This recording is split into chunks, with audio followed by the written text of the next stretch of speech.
Selamat pagi, mari kita berikan aplaus yang luar biasa untuk song ministry kita. Bukan cuma untuk song ministry ya, kita memberi aplaus juga untuk multimedia, sound system, usher, guru KKK dan semua yang terlibat dalam ibadah hari ini. Ya, perkenalkan diri dulu ya saya. Nama saya Yeremia Yordan Jaksana. Saya dan istri saya dipercaya untuk memimpin di Single Jakarta Utara ya.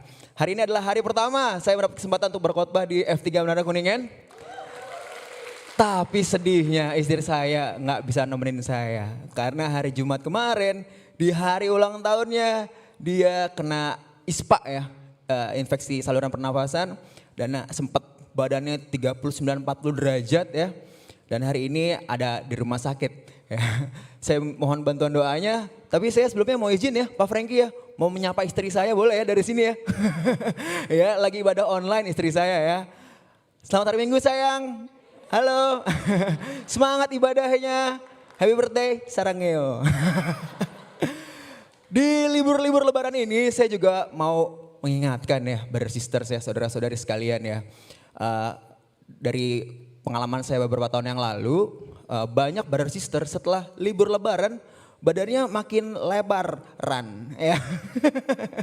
Makin lebaran gitu ya. Dan kita berdoa hari ini kita makin semangat untuk terus memperbesar kerajaan lebih lagi.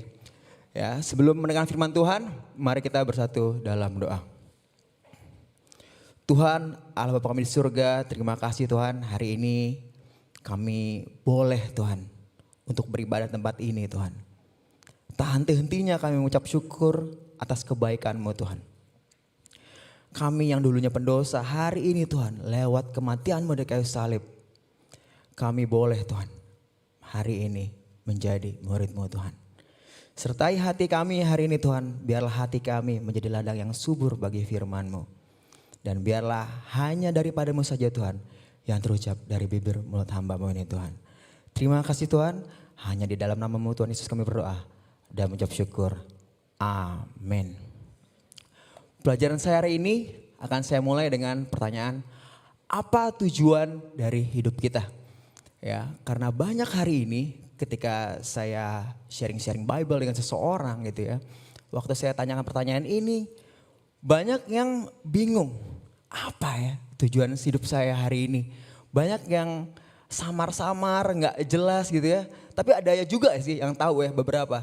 Tetapi lebih banyak yang nggak tahu apa tujuan hidup dia sampai hari ini. Tetapi menariknya sebenarnya kita bisa ya. Kita bisa menilai tujuan hidup seseorang dari apanya? Dari tindakan-tindakan yang ia lakukan sehari-harinya. Nah, ini saya cerita sedikit ya.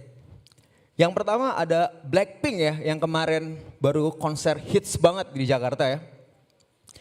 Kalau kita tahu YG Entertainment yang membawahi Blackpink ini itu bukan ambil comot-comot orang, 4 orang kita jadiin, kita train untuk langsung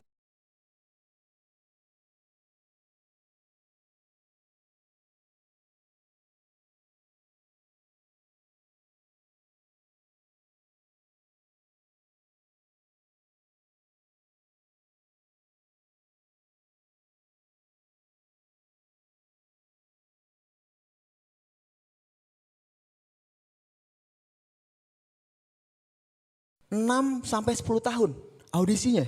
Ya, dan bahkan banyak yang audisi sampai 1 dekade atau 10 tahun. Itu nggak jadi apa-apa juga. Pulang lagi ke daerah masing-masing nggak jadi penyanyi juga.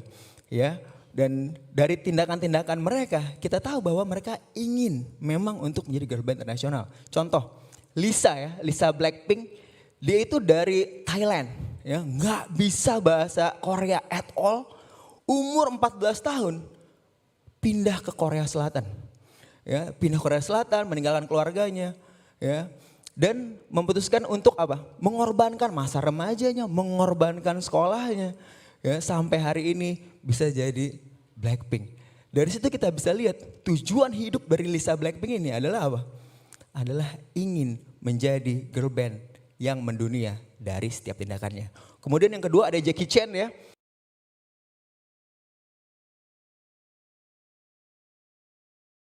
Atau Jet Li, itu kita tahu ya bedanya Jackie Chan adalah dia tidak pakai pemeran pengganti. Nggak pakai stuntman, ya. Dari tabrakan mobil, gelantungan di helikopter, ya, ketabrak portal. Jackie Chan itu nggak pakai pemeran pengganti. Maka di mata penggemarnya dia lebih dari semuanya. Dan dari setiap tindakannya kita bisa tahu bahwa tujuan hidup Jackie Chan adalah menjadi aktor laga internasional. Ya, kemudian yang terakhir ada Thomas Alva Edison. Ya, beliau merupakan penemu bohlam lampu dan pemilik 1093 hak paten. Ya, ada sebuah cerita menarik. Ya, di suatu Senin pagi, Thomas Alva Edison jam 8 pagi dia baru selesai sarapan pagi. Dia masuk ke ruangannya, dia bekerja seperti biasa, riset ya, trial and error gitu ya. Dan karena kecepatan ini menentukan ya saat itu ya. Karena banyak di sekitarnya Thomas Alva Edison juga sedang berlomba-lomba untuk menemukan bohlam lampu. Jadi bukan hanya menemukan tetapi kecepatan juga berpengaruh. Maka dari itu Thomas Alva Edison jam 8 pagi dia udah masuk ke ruangannya. Kemudian jam 2 pagi, jam 2 siang istrinya datang, ngetok marah-marah. Thomas, ini waktunya makan. Ya. Thomas bilang apa? Jam berapa sekarang? Jam 2. Ah, baru juga jam 2. Ya, bentar lagi saya makan. Istrinya bilang apa? Thomas, ini jam 2 hari Selasa, bukan hari Senin. Kamu makan terakhir itu sarapan pagi hari Senin. Dari situ kita bisa lihat ya bahwa tindakan-tindakan yang diambil oleh Thomas Alva Edison itu jelas menunjukkan tujuan hidup dia adalah menjadi seorang penemu bohlam lampu. Pertanyaannya hari ini, apa tujuan anak manusia datang ke dunia? Di Kejadian 3 ayat 15 saya bacakan. Aku akan mengadakan permusuhan antara engkau dan perempuan ini, antara keturunanmu dan keturunannya. Keturunannya akan meremukkan kepalamu dan engkau akan meremukkan tumitnya. Ini adalah janji pertama Tuhan kepada manusia. Ya, bahwa akan ada keturunan dari Hawa yang kita tahu adalah Tuhan Yesus ya. Yang akan meremukkan kepala iblis atau menghancurkan kuasa iblis. Jadi janji pertama Tuhan bukan kekayaan, bukan kesuksesan. Karena banyak hari ini pengajaran Kristen di luar sana yang mengajarkan Tuhan datang supaya kita apa? Supaya kita kaya raya, diberkati luar biasa. Ya, tapi hari ini saya mau mengingatkan kembali bahwa janji pertama Tuhan kepada manusia jelas bukan tentang kekayaan atau kesuksesan, melainkan keselamatan. Amin. Maka dari itu, judul pelajaran saya hari ini persis seperti tema khotbah bulan ini, yaitu dari Lukas 19 ayat 10. Sebab anak manusia datang untuk mencari dan menyelamatkan yang hilang. Pertanyaannya hari ini, yang hilang itu siapa? Berapa banyak yang Tuhan pengen selamatin? Tipe orang yang kayak gimana yang pengen Tuhan selamatkan? Ya, yang hilang itu yang kayak gimana sih? Nah, ini menarik. Di Titus 2 ayat 11. Kita bisa mengenal hati Tuhan ya. Hati Tuhan berkata, karena kasih karunia Allah yang menyelamatkan semua manusia sudah nyata. Titus 2 ayat 11 jelas menggambarkan hati Tuhan. Bahwa Tuhan ingin semua orang di seluruh bumi untuk mengenal kasih karunia Tuhan atau menjadi selamat. Ya, saya pernah sharing-sharing Alkitab ya sama seseorang gitu ya. Dia berkata seperti ini, Lae, orang Batak nih ya. Lae tahu nggak? Kenapa Lae? Hidupku hancur, hidupku nggak berguna. Tahu nggak kenapa Lae? Kenapa tuh? Karena Tuhan sudah memilih aku untuk binasa. Wow, ya. Jadi banyak pengajaran di luar sana juga mengajarkan bahwa Tuhan itu pilih-pilih. Ya, yang ini pilih jadi benar, ini lahir pilih jadi ini masuk neraka deh. Kenapa nggak suka aja gitu? Jadi ada pengajaran-pengajaran yang berkata seperti itu. Ya, ketika saya berhadapan dengan seseorang ini, kita buka ayat ini, dia berkata apa? Dia terharu, matanya tercelikan. Dia bilang apa? Lai, ternyata Tuhan mau aku selamat ya. Lai, ternyata Tuhan tuh mau aku tuh bisa ngerasain kasih karunia Tuhan juga. Ya, betapa ayat ini begitu powerful bahwa hati Tuhan mau semua orang menjadi selamat. Amin. Hal ini juga diperkuat di 2 Petrus 3 ayat 9. Tuhan tidak lalai menepati janjinya, sekalipun ada orang yang menganggapnya sebagai kelalaian. Tetapi ia sabar terhadap kamu, karena ia menghendaki supaya jangan ada yang binasa, melainkan semua orang berbalik dan bertobat. Ya, ayat ini lebih dalam lagi ya. Tuhan tidak mau semua orang itu binasa, supaya jangan ada satupun yang binasa. Tetapi bukan tentang binasa dan tidak binasa saja. Tuhan mau supaya semua orang berbalik dan bertobat. Ya, hari ini juga banyak kita menemukan bahwa ada kekristenan yang menganggap bahwa it's okay kita main-main sama dosa. Tuhan Yesus sudah mati dari kayu salib. Ya, kita sekalipun bermain-main dosa, tetap kita nggak binasa kok. Ya, kita tetap selamat kok. Ya, hari ini kita belajar bahwa Tuhan betul tidak mau ada satupun yang binasa, tetapi Tuhan mau supaya semua orang bertobat dan tidak melakukan dosa lagi. Ya, dalam arti kata, keselamatan atau ketidakbinasaan berjalan lurus atau sebanding dengan pertobatan. Ya, dan ini adalah dua hal, keselamatan dan pertobatan adalah dua hal yang tidak bisa dipisahkan. Amin. Kemudian kita baca di 1 Timotius 2 ayat 3 sampai 4. Itulah yang baik dan yang berkenan kepada Allah, Juru Selamat kita, yang menghendaki supaya semua orang diselamatkan dan memperoleh pengetahuan akan kebenaran. Ya, lebih dalam lagi di sini, firman Tuhan katakan bahwa Tuhan ingin semua orang diselamatkan. Tetapi Tuhan juga ingin semua orang punya pengetahuan akan kebenaran akan firman Tuhan ya. Kebenaran itu adalah firman Tuhan. Seperti kita tahu, jika kita membaca firman Tuhan, otomatis kita akan lebih kenal sama pribadinya Tuhan. Kita makin kenal sama isi hatinya Tuhan. Bagaimana dia memaafkan orang, mengampuni orang-orang yang bahkan tidak layak untuk diampuni. Ya, bagaimana di firman Tuhan juga kita belajar ya, minggu kemarin Tuhan punya compassion, ya, punya belas kasihan. Ya, bahkan ada beberapa dia membuat mukjizat kepada orang-orang yang lahir secara disabilitas. Ya, dan orang itu mengalami kesembuhan metafisika. Ya, kita bisa belajar hati Tuhan lewat pengetahuan akan kebenaran firman Tuhan. Ya, menarik di sini karena saya bisa merasakan hati Tuhan bahwa Tuhan itu mau dicintai. Tuhan itu mau menyelamatkan orang. Ya, bukan segala menyelamatkan, tetapi ia ingin dicintai dengan alasan atau dengan berdasarkan firman Tuhan. Bukan cinta Tuhan dengan cinta buta, bukan ya. Ya, karena hari ini kita juga bisa gitu ya. Cinta Tuhan, I love you God. Ya, I'm a friend of God, ya. Tapi kita kenal Tuhan enggak? Kita baca firman enggak? Enggak ya. Kita cinta, kenapa cinta Tuhan? Ya cinta aja gitu. Kita bisa juga seperti itu. Kita bisa merasa cinta sama Tuhan, tapi sebenarnya kita juga enggak suka untuk mengetahui kebenaran. Ya, saya hari ini pengen bertanya ya sama brother sister, saudara-saudari yang sudah menikah ya.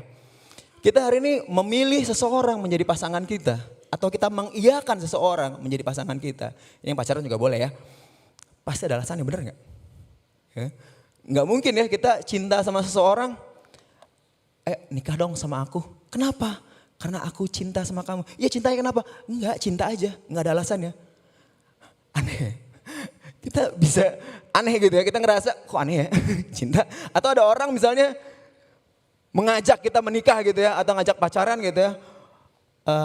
Pak mau gak nikah sama saya? Alasannya kenapa? Nggak ada, karena saya cinta aja. Enggak ya, pasti ada alasannya. Ya, Kak Erli sama Bu Franky juga pasti ada alasannya kan menikah kan. Ya, Kak Erli nikah sama Bu Franky kenapa? Karena ganteng ya kan. Karena gagah habis Kata orang Ambon gagah habis, gagahnya habis gitu. Ya, pasti ada alasannya. Ya, saya juga cerita sedikit ya. Kenapa saya bisa menikah sama Sela ya? Saya cinta sama Sela. Pertama karena dia pasti murid Yesus ya. Yang kedua, dia punya hati yang keibuan. Bisa ngajarin saya tentang kelemah lembutan. Ya. Yang ketiga, dia punya mission minded atau hati bermisi yang sama persis kayak saya. Mau menjadi pelayan Tuhan. Dan yang keempat baru cantik gitu ya. Jangan kebalik karena banyak hari ini brothers gitu ya atau laki-laki di luar sana yang mengutamakan kecantikan. Ya, setelah saya pelajari, kecantikan itu ternyata akan lekang oleh waktu, Bapak Ibu Saudara ya. Semakin berumur, semakin menua, pasti mau skincare-nya banyak gitu ya, disuntik ya, sebanyak mungkin. Pasti kecantikan atau rupa itu pasti menurun.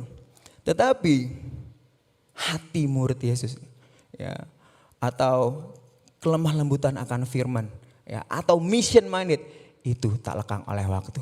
Amin ya.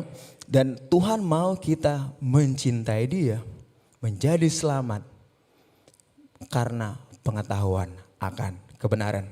Maka dari itu, poin saya yang pertama adalah hati Tuhan, yaitu ingin menyelamatkan seluruh bangsa. Kemudian daripada itu, kita baca di Ibrani 2 ayat 10. Sebab memang sesuai dengan keadaan Allah yang baginya dan olehnya segala sesuatu dijadikan. Yaitu Allah yang membawa banyak orang kepada kemuliaan, juga menyempurnakan Yesus yang memimpin mereka kepada keselamatan dengan penderitaan.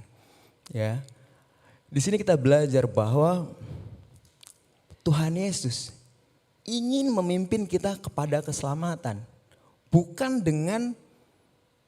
di mulut saja atau bukan janji semata. Tapi dia bahkan rela mati di kayu salib dan menderita semata-mata supaya kita mendapatkan keselamatan. Ya. Jadi dia bukan hanya diam saja berjanji akan memberikan keselamatan, tapi dia sendiri turun menjadi manusia, menderita supaya kita mendapatkan keselamatan. Kemudian kita baca di 1 Petrus 1 ayat 5 sampai 9. Yaitu kamu yang dipelihara dalam kekuatan Allah karena imanmu, sementara kamu menantikan keselamatan yang telah tersedia untuk dinyatakan pada zaman akhir. Bergembiralah akan hal itu, sekalipun sekarang ini kamu seketika harus berduka cita oleh berbagai-bagai pencobaan. Maksud semuanya itu ialah untuk membuktikan kemurnian imanmu yang jauh lebih tinggi nilainya daripada emas yang fana, yang diuji kemurniannya dengan api, sehingga kamu memperoleh puji-pujian dan kemuliaan dan kehormatan pada hari Yesus Kristus menyatakan dirinya. Sekalipun kamu belum pernah melihat dia, namun kamu mengasihinya. Kamu percaya pada dia sekalipun kamu sekarang tidak melihatnya. Kamu bergembira karena sukacita yang mulia dan yang tidak terkatakan. Karena kamu telah mencapai tujuan imanmu, yaitu keselamatan jiwamu. Membaca ayat-ayat ini, saya begitu terharu. Ternyata Tuhan mati di kayu salib, menderita. Bukan sekedar kita mendapatkan keselamatan dan hidup yang kekal. Tapi di sini Tuhan katakan bahwa Ia juga mau kita umatnya mendapatkan sukacita yang mulia dan yang tidak terkatakan ketika kita masih hidup di dunia. Ya, bahkan di sini dikatakan bahwa jika kita setia sampai pada akhirnya itu lebih besar dari emas yang fana, ya, lebih dari doi kalau kata orang Manado ya, atau hepeng kata orang Batak gitu ya, lebih dari itu semua. Ya, saya juga mau bertanya hari ini ya, brothers sisters ya, siapa di sini yang pernah ya pulang kantor gitu capek, tapi nggak langsung pulang, ya, dia ke mall sekitar, ke coffee shop terdekat atau ke rumah brothers sisters untuk sharing-sharing Alkitab dengan seseorang. Ya, pernah kita rasakan itu ya, ya. Meskipun badan capek gitu ya, badan capek, lelah. Tapi kita entah kenapa ya, bisa merasakan sukacita yang gak bisa diekspresikan dengan kata-kata. Inexpressible and glorious joy. Kita bisa rasain itu. Ya, ketika kita melihat orang itu bisa bertobat. Orang itu bisa berhenti merokok mungkin. Atau berdamai dengan keluarganya. Kita bisa merasakan sukacita itu gitu ya. Padahal saudara juga bukan, bener ya. Adik juga bukan, ya, kenal juga baru. Tapi kita kok bisa ya merasakan sukacita itu. Siapa yang pernah? Ya, angkat tangan ya. Dan menariknya ya, saya cerita sedikit ya. Saya juga pernah merasakan hal ini ketika apa? Ketika mama saya menjadi murid Yesus dan papa saya menjadi murid Yesus ya. Mereka berdamai setelah konflik hampir 21 tahun. Ya, di situ saya bisa merasakan glorious joy, sukacita yang mulia. Karena hari itu saya punya keyakinan bahwa tidak ada pernikahan yang terlalu hancur, yang tidak bisa disembuhkan oleh penderitaan Tuhan Yesus di kayu salib. Amin. Dan saya juga mau bertanya sama bar sisters yang punya anak hari ini, yang anaknya sudah menjadi murid Yesus. Pasti kita senang banget ya. Ya, hari waktu dibaptis anak kita jadi murid, keputusanku mengikuti Yesus itu pasti hal yang begitu sukacita yang nggak bisa diekspresikan. Ya, bahkan lebih dari emas yang fana, saya percaya. Ya, hari ini nggak ada orang tua yang mau menukar berapapun uang itu, ditukar sama anaknya menuju binasaan. Pasti gak ada yang mau orang tua ya. Maka dari itu firman itu jelas bahwa iman kita juga untuk keselamatan. Ya, itu lebih daripada emas yang fana.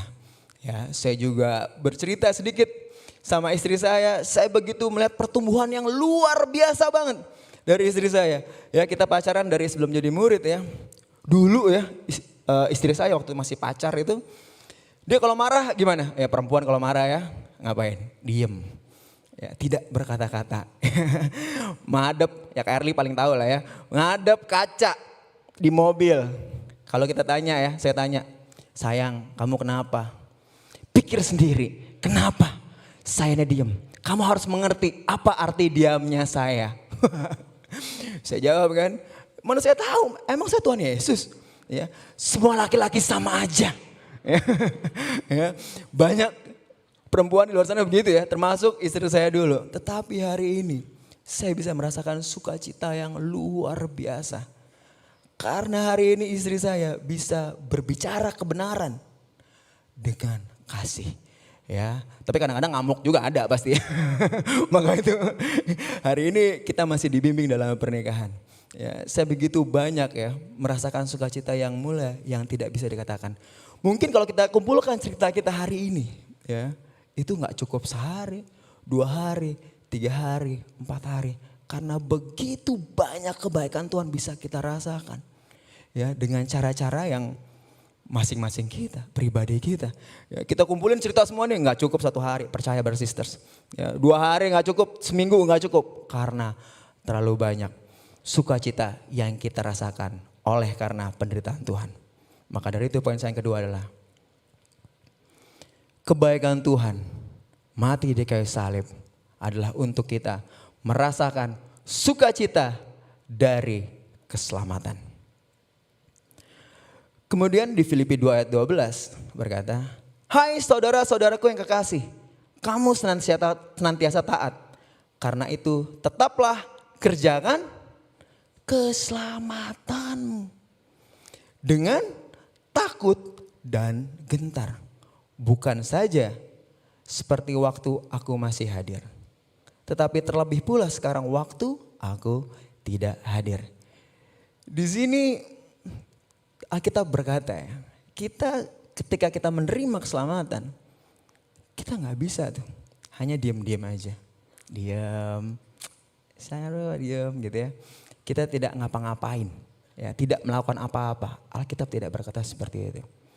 Ketika kita menerima keselamatan, ekspektasi Tuhan adalah kita mengerjakan keselamatan kita dengan takut dan gentar. Ya, kenapa kita harus mengerjakan keselamatan kita? Karena Tuhan punya ekspektasi kita tuh bukan cuman di pikiran kita aja gitu ya, bertobat, bukan. Tapi Tuhan mau kita bertobat sampai dunia realita atau dunia nyata. Karena ada dua dimensi besar dalam hidup manusia. Yang pertama namanya dimensi hayal, ya, terdiri dari pikiran, perasaan, kata-kata. Yang kedua ada dimensi nyata, yaitu perbuatan, tindakan, dan kenyataan. Ya, kita yang mana sekarang, saudara-saudari? Kita yang mana? Apakah kita menjadi murid Yesus hanya di pikiran saja? Atau kita menjadi murid Yesus hari ini di dunia nyata? Kelihatan, bisa dirasakan, bisa mengempek orang lain di dunia nyata. Yang mana kita hari ini? Ya, atau dalam konteks penginjilan, kita orang yang hanya beriman, ya, atau kita adalah orang yang menginjili orang sampai tindakan nyata atau sampai kenyataan, ya.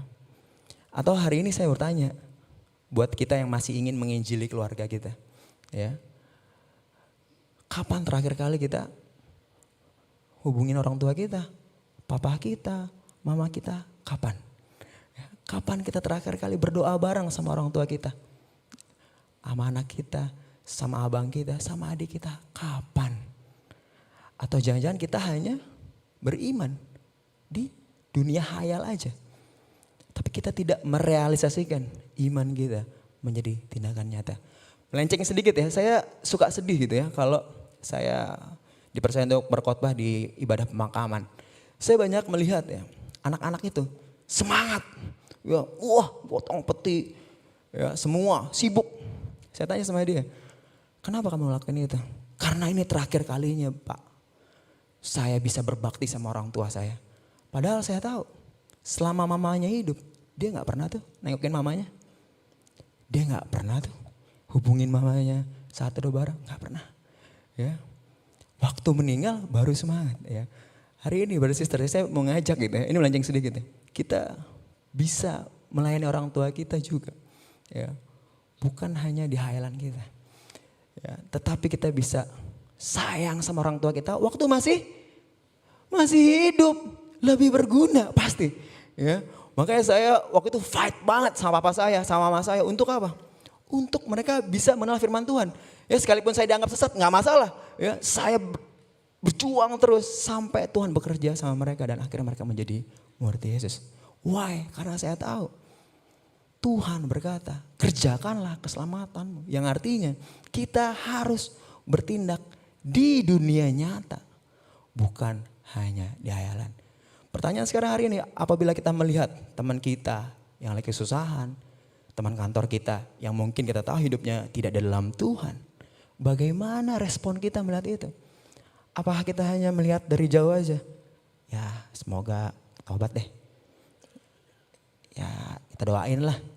Ya, atau kita cuman pasang ayat-ayat di sosmed gitu ya, di Instagram gitu, di story ya. Atau kita hanya seperti itu.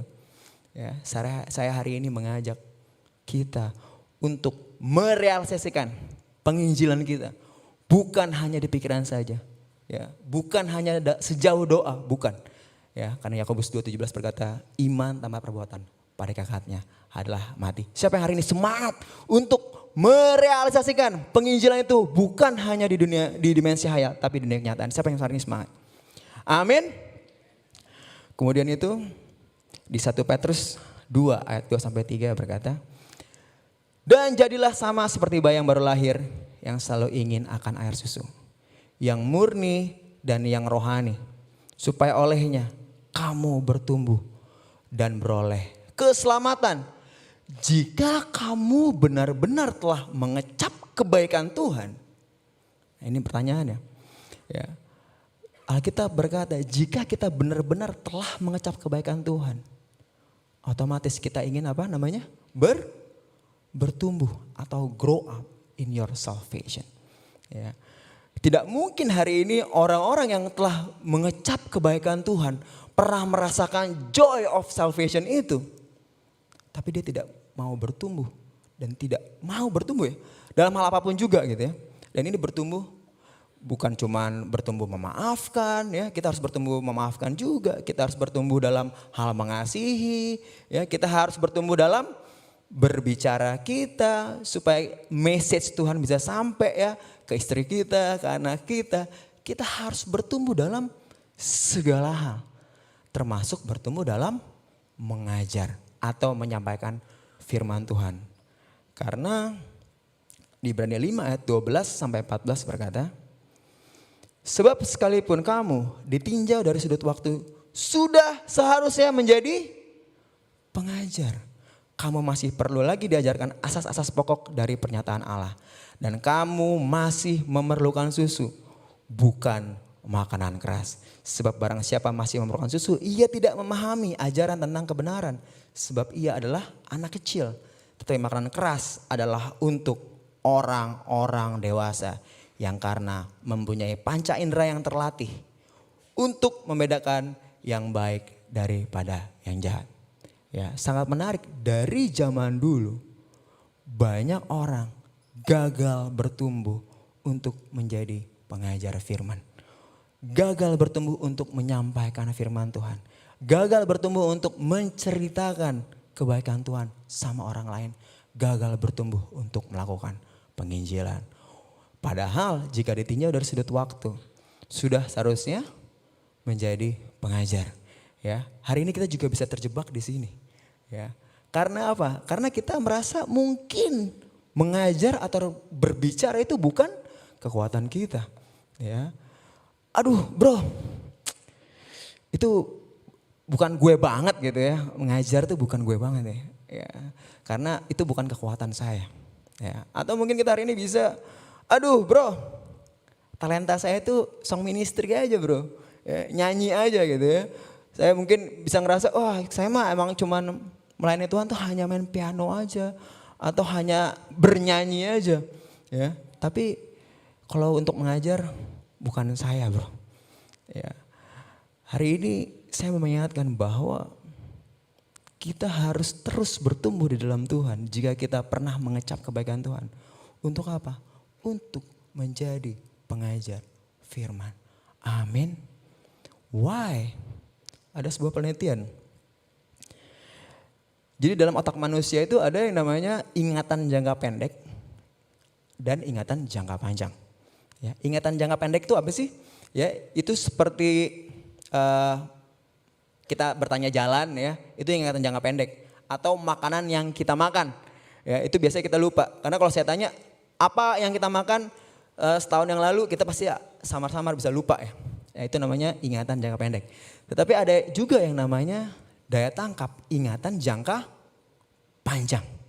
Ya, yaitu sesuatu hal atau pelajaran atau hal yang baru yang bisa ditangkap oleh ingatan kita sampai selama-lamanya atau permanen. Ya kira-kira seperti itu. Dan ada berbagai macam cara untuk sesuatu hal itu masuk ke dalam pikiran jangka panjang kita. Ya, yang pertama mendengar. Contoh, kita mendengar pelajaran hari ini. Ya, jika kita hanya mendengar, kemungkinan besar untuk menjadi ngelotok di pikiran kita ya, menjadi daya ingatan jangka panjang kita itu hanya sekitar 5%. Ya. Tetapi kalau kita mendengar ulang ya khotbah hari ini atau membaca ulang catatan kita hari ini, itu bisa sampai 20% nyangkut ya atau ada di ingatan daya jangka panjang kita. Yang ketiga, kalau kita mendiskusikan ya, kamu belajar apa hari ini? Kamu gimana ya? Ini sesuatu hal atau pelajaran hari ini ya. Itu bisa masuk ke daya tangkap ingatan jangka panjang kita itu sampai 50%.